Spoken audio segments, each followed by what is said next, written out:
bonsoir à toutes et tous.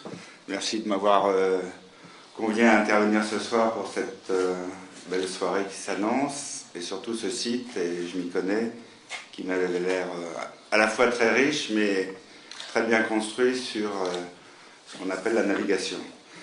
Alors, juste avant de parler du Brésil, évidemment, un petit souvenir, quand je vois que J'aime plus est en tête des affaires, entre guillemets, qui ont précédé d'ailleurs le rapport Carayon et la mise en place de la direction de l'intelligence économique avec M. Alain Juillet.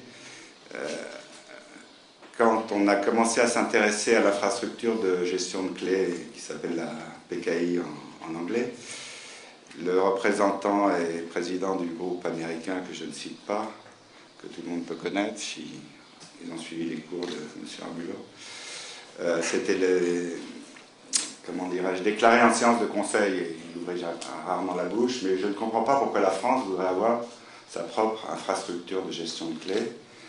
La société VeriSign est très bonne, évidemment, mais elle est plutôt américaine et a quelques liens avec la NSA.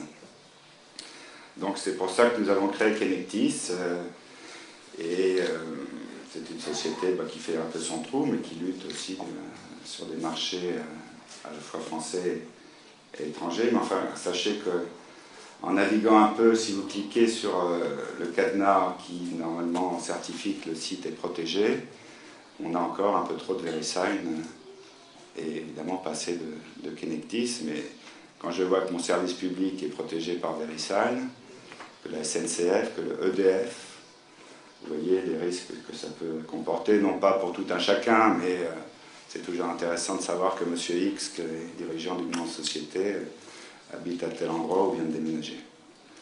Alors le Brésil, on en parle beaucoup depuis un certain temps concernant évidemment nos chers avions Rafale.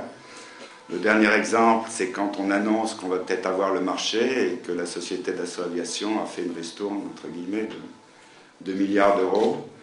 Et c'est assez subtil parce qu'évidemment, c'est à la fois décrédibiliser la société, parce que si on a fait des prix supérieurs et qu'on est prêt à faire ce genre de discount, ça veut dire qu'on s'est fiché de la tête du client.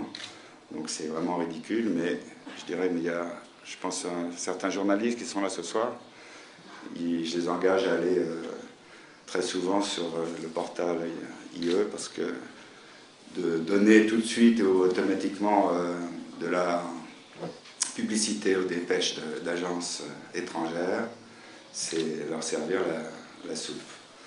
Voilà, donc le Brésil, on aura des nouvelles bientôt, puisqu'on va en avoir en novembre, en février, avant le carnaval, après, d'ici le mois de mai maintenant, donc fin mai, hein. On verra ce que ça donne. En tout cas, bravo au portail IE et longue vie à l'intelligence économique, merci.